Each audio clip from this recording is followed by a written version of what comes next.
Olá, eu sou o professor Jaime Teixeira, presidente da Federação dos Trabalhadores em Educação, a FETEMS. Esse é mais um FETEMS Debate. Essa semana, especialmente, a gente continua a pautar a escola pública que nós temos, a escola pública que nós queremos, laica, independente, democrática, e que ela seja de qualidade para o cidadão brasileiro. E hoje nós vamos falar com um jovem professor da universidade, Tiago Botelho, da UFGD de Dourados, um jovem agora que está caminhando outros trilhos aí, mas que tem o seu pé lá na educação pública. E nada melhor que a gente ouvir quem trabalha no último degrau da escola pública, que é a ensino superior. Tiago, seja bem-vindo ao nosso programa, cara. Obrigado, Jaime. Obrigado a todos que estão nos ouvindo, vendo. Tiago, eu queria que você falasse um pouquinho de você. Você estudou escola pública, escola particular, hoje você é professor da universidade. Como foi a tua formação? Isso, minha formação ela passa pela escola pública. Eu sou filho de uma mãe professora concursada do estado de Mato Grosso do Sul. Então já deve estar aposentado hoje. Uma professora de matemática, Erundina Botelho. É a minha área, eu sou Você é professor de matemática também. Pois bem, minha mãe. E ela sempre me ensinou que a escola pública é um local para além da educação. A escola pública é um local de formação cidadã. E eu sempre trilhei a minha vida na escola pública, defendendo a educação pública, e aí fui fazer Direito na Universidade Estadual de Mato Grosso do Sul, em Dourados, e História na Universidade Federal da Grande Dourados. Que legal. Meu mestrado na Universidade Federal do Mato Grosso do Sul, em Direito Agroambiental, e eu encerro o doutorado pela PUC do Paraná. E sempre entendendo que educação é investimento, não é gasto. Educação é investimento. Não existe país democrático que não tenha investido em educação, não é isso, Jaime? É fundamental a gente lembrar isso, né? No artigo 212 da nossa Constituição Federal de 88, ela vincula 25% dos principais impostos das prefeituras, do Estado, e 18% da União para a educação pública. Hoje há um ataque muito grande a essa visão de ter um dinheiro vinculado para a educação. O que você acha disso?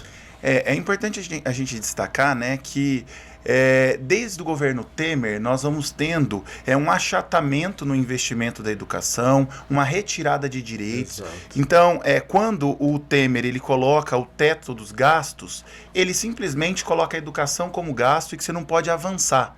Então nós estamos na contramão do que o mundo vem fazendo. E aí nós chegamos no governo Bolsonaro, onde ele tira 738 milhões de reais da educação brasileira, sendo que 400 milhões só da educação básica. Então nós estamos numa educação do século XX. Para você ter uma noção, Jaime, o investimento em educação no Brasil é o mesmo valor dos anos 2000.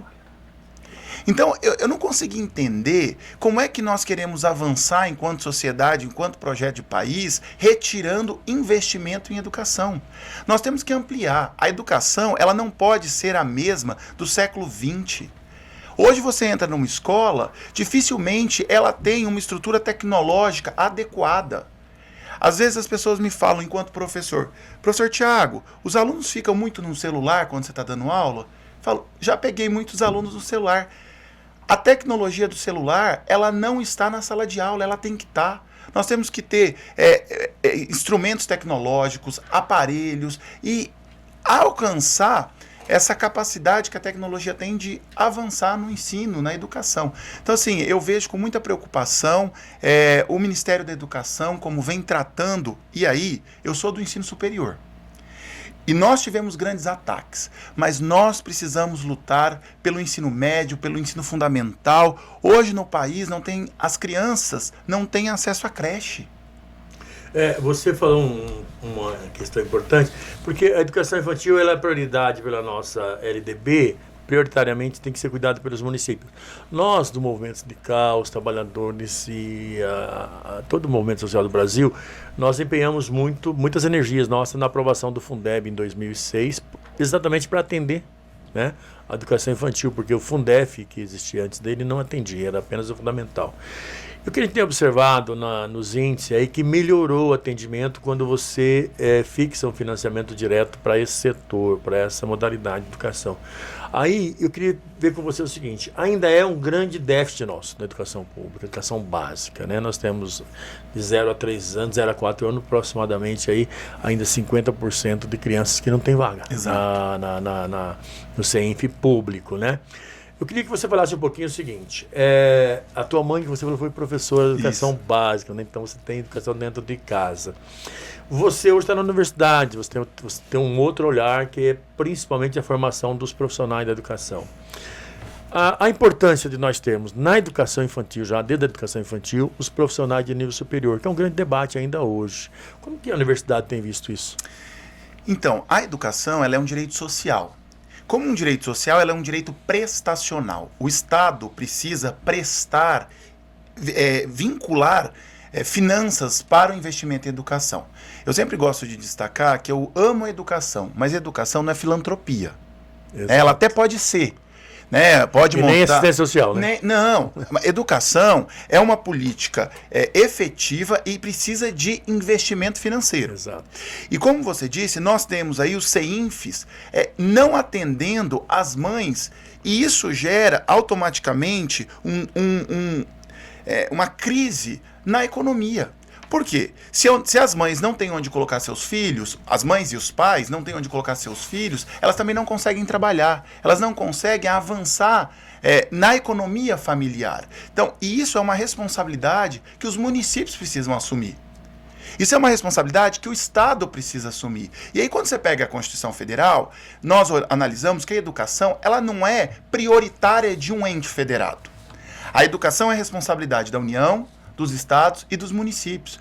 Nós precisamos ter representantes políticos que reúna prefeito, governador e o presidente, e que nós passemos a ter coragem de enfrentar um problema que é latente. Não tem vaga nas creches, não tem vaga, não tem investimento no ensino superior e no ensino médio adequado. O ensino superior, Jaime, nós temos uma parcela, não chega a 15% no estado de Mato Grosso do Sul de pessoas que têm ensino superior.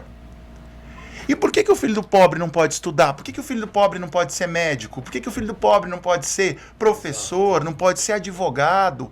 Então, nós temos países na América Latina que o ensino superior ele é todo público. E nós temos que lutar para isso. No Canadá é assim, né? No Canadá, o Chile caminha para isso. Escola particular de ensino fundamental. E aí as pessoas perguntam, você tem algum problema com o ensino privado? Eu não tenho nenhum problema com o ensino privado. Inclusive, meu doutorado é na Pontifícia Universidade Católica. Tive bolsa, mas lá é privado. Entretanto, a parcela majoritária do ensino superior tem que estar com o Estado. Se a gente vai, mais de 80% da ciência desenvolvida nesse país é da universidade pública. Nós tivemos aí um momento pandêmico que nós vimos que quem desenvolveu a vacina foram universidades públicas ao redor do mundo. E nós não tínhamos investimento em ciência e tecnologia para isso. Então, eu entendo, e aqui eu faço um chamamento para os prefeitos, para os governadores e para o presidente, né? Para o atual, porque esse não gosta de discutir educação, né? Que sentem à mesa e vamos dar o olhar que a educação brasileira precisa. Eu queria chamar a atenção, você falou aí sobre a falta de espaço físico, que é a construção do CEINFs, né? Tem um dado, Tiago, que nós usamos muito, debatemos muito o ano passado, nessa mesma semana de abril, que sempre é a última semana de abril, a gente promove isso no Brasil todo. Foi um levantamento que nós fizemos via CNTE. Uhum. Nós tínhamos pelo menos uma creche inacabada em cada município do Brasil. Em Campo Grande nós temos 5. Em construção, parada, enrolada, 2, 3 anos atrasado. E isso daria 5.500, 5.600 creches no Brasil paradas. Ou seja, o prefeito recebia grande parte, 90% de financiamento federal, a contraparte dele era de 10%, mas mesmo assim ele não acabava a obra, para não implementar ali mais um posto para atender, como você falou, essa mulher trabalhadora. Porque é a mulher trabalhadora que precisa ainda mais dessa assistência, porque ela mora na periferia, ela tem que pegar ônibus, ela tem que ter mais próximo da casa dela. E como que ela vai se inserir no mercado de trabalho? Você lembrou muito bem, se ela não tiver esse espaço. Então, esse tipo de coisa que a gente tem que combater, né? Como que não termina uma creche? É inaceitável como é que nós não temos um olhar atento para os níveis da educação, né? O ensino infantil, a educação média, a educação fundamental, a educação superior, elas precisam de prefeitos atentos. E uma coisa que eu sempre chamo a atenção, Jaime, todo político gosta de falar de educação em época de eleição. Educação, saúde e segurança. Exato. E aí, na hora que a gente tem o prefeito eleito, o governador eleito, você vê, não chama o sindicato para discutir o piso salarial que é direito. Vira as costas. Eu estive no município onde que eu escutei a seguinte pérola do prefeito, num debate, na audiência pública na Câmara Municipal. Vocês acham que tem só educação? Entendeu? Como se a educação não tivesse um financiamento próprio. E lá na campanha ele tinha dito que ele ia priorizar a educação. Exato, assim, eu fico muito chateado, triste, quando eu vejo a incapacidade de diálogo com uma categoria que é do diálogo. Eu nunca vi um professor, eu nunca vi um sindicato de professores que não se dispôs a conversar com um prefeito de direita e de esquerda, de centro, de qualquer que seja a sua filiação partidária. São servidores do Estado, não do prefeito, né? E outra coisa, todo prefeito passou por um professor, todo governador passou por um professor. Tem alguns que não, viu, Tiago? Eu tô vendo aí que tem alguns que não passou, não. Talvez ele passou e não percebeu a importância. Que ele não deu a importância. Né? E assim, a vida no Brasil tá cara. A vida no Brasil tá muito cara. E só o salário do professor que não melhorou. E aí as pessoas, né, quando a gente compara o salário dos professores com salários de outras categorias, você se assusta. Por exemplo, um magistrado, para ser magistrado, ele passa por mim. Um promotor, para ser promotor, ele passa por um professor de direito. E aí, de repente, ambas as profissões são importantes. Mas nós precisamos compreender que a formação de todo profissional, ela passou pelo professor lá do primário. Lá do ensino fundamental, né? Eu tenho uma reverência pela tia Marilda, que foi a minha primeira professora, e toda vez que eu tenho uma conquista na minha vida, eu lembro da tia Marilda. Que sem ela eu não teria feito mestrado, sem ela eu não teria feito doutorado. Início de tudo. E um momento tão lúdico, tão bonito da minha vida, né? Em que aquela mulher, uma mãe, uma professora, ela se dedicava, tendo 3 filhos, a 2 períodos de aula, e me fez quem eu sou. Então, eu falo, se eu sou professor, eu também sou pela minha mãe, né? A mãe professora que fez o filho professor, e nós vamos ter mais sensibilidade com a educação. Mas eu queria aproveitar a tua presença, não poderia deixar de fazer isso, e colocar em 2 temas que eu acho hoje muito atual na educação, que precisa ser discutido. Primeiro, essa nova BNCC, a reforma do ensino médio. Queria que você falasse a tua opinião sobre isso. E uma outra coisa que nos preocupa muito hoje no atual governo federal, que depois de 5 ministros temporários, né? Porque os ministros lá são temporários. Em 4 anos, 5 ministros, né? A questão da educação laica, da escola laica. Ótimo. Religião e Estado. Que você falasse um pouco sobre isso. Eu tenho dito que a nova reforma do ensino médio, ela nasceu velha. Ela nasceu velha. Ela foi uma deforma. Ela foi uma ficção que criaram para precarizar o ensino público. Porque daí a gente precisa lembrar que o ensino privado, ele não vai se amoldar à nova reforma do ensino médio. Não se aplica a eles. Eles simplesmente vão seguir dando as disciplinas que prepararão para o vestibular. E aí nós estamos falando de uma retirada de investimento no ensino superior, uma desreforma no ensino médio, e aí nós estamos falando então de alunos que vão chegar para prestar o vestibular ou o mercado de trabalho altamente despreparados. Com a formação defasada. Defasada, porque se você coloca português e matemática como as prioridades do ensino, você esquece que sem literatura, sem arte, sem história, sociologia, você não tem uma formação crítica. E quando você pega a Constituição Federal, Jaime, lá não fala que a educação prioritariamente tem que formar para o mercado de trabalho. Ela fala que tem que formar para a capacidade cidadã, para a construção de sujeitos críticos. Então, quando a gente retira disciplinas imprescindíveis ou torna optativas, nós estamos simplesmente falando a educação, ela tem que ser preparada para o mercado de trabalho.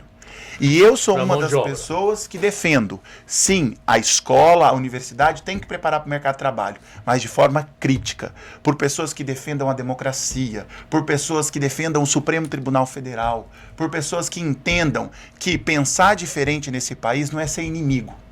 Democracia exige pluralidade de ideias, democracia exige respeito. E o que nós estamos vendo é uma precarização do ensino para precarizar exatamente a democracia brasileira. Então, nós precisamos fazer um chamamento no próximo ano, nós vamos rediscutir a desreforma do ensino médio. E aí, ao próximo presidente eleito, Uma demolição. nós precisamos chamar os professores, os técnicos, os alunos e ver qual é o caminho que nós queremos seguir da educação brasileira. E aí, não é só a reforma do ensino médio. O ensino fundamental não está bem. O ensino superior, nós estamos hoje em Dourados com uma intervenção na Universidade Federal da Grande Dourados. Eu quero deixar registrado isso aqui. Nós temos um reitor eleito, que é o professor Etienne, e não foi nomeado. Democracia não faz curva. Foi eleito, de direita, de esquerda, tem que ser nomeado. E lá nós estamos com uma interferência. Então, a reforma do ensino médio, para mim, ela veio de cima para baixo. Você conversa com qualquer professor, com qualquer técnico, eles estão assustados. Olha, a comunidade escolar não foi ouvida, os trabalhadores da educação não foram ouvidos, os gestores municipais também, e os gestores estaduais também não. Quer dizer, foi construída lá no governo Temer de forma que primeiro esvaziou o Conselho Nacional, Exatamente. Nomeou entidades, principalmente ligadas ao setor privado, para falar sobre educação pública. É isso. Engraçado isso, né? É isso. Não pode dar certo. E não vai dar certo, sabe por quê, Jaime? Quando você pega os índices educacionais, por exemplo, da Universidade do Ensino Superior, as melhores universidades no Brasil são públicas. E aí você chama representantes de um setor para discutir o que está dando certo. E que tem interesse no financiamento. Exato, né? É. E aí, assim, nós precisamos anistiar todas as pessoas que estão com dívida no FIES. Nós precisamos acabar com essas dívidas. As pessoas precisam ter suas contas desbloqueadas, seu nome desbloqueado. Ensino superior é responsabilidade do Estado. E aí, eu sou um defensor de que nós precisamos repensar a forma de política pública para o ensino superior. É investir nos IEFs, é investir na universidade pública. Por quê? Porque esse investimento, ele retroalimenta capacidade de que nós tenhamos mais cursos, por exemplo, que em Maracaju tem o curso de Direito, que em Corumbá tem um curso público de Medicina. Né? Então não dá para a gente seguir, e aí, com todo o respeito ao ensino privado, né, podemos sentar e conversar com o ensino privado. Tem um espaço para ele, né? Tem espaço para ele, tem quem Nós temos um setor da sociedade que pode pagar. Exatamente, mas né? Aí não é o Estado que tem que fazer o isso. Estado. O Estado tem que, sabe, dinheiro público para a escola pública. Dinheiro público para a escola pública, terminar todas as obras inacabadas dos institutos técnicos federais, que são várias nesse estado, terminar das universidades e ampliar as vagas, né? Hoje você vai na Viraí, que coisa bonita, você chega lá, tem um campus da UFMS, tem o Instituto Técnico Federal, tem a Universidade Estadual, as pessoas querem estudar de graça, e elas têm direito de estudar de graça. E é isso que a gente tem que defender, né? É verdade, mas eu quero que você fale sobre a religião, o Estado, a escola laica. Se tem uma coisa que eu gosto de falar é sobre Estado laico. Porque quem defende Estado laico ama todas as religiões. Eu sou cristão e eu, enquanto um sujeito político, todo professor é político, eu não gosto de usar a minha sala de aula para professar minha fé. Aos domingos eu vou na minha igreja, aos domingos eu professo aquilo que eu acredito.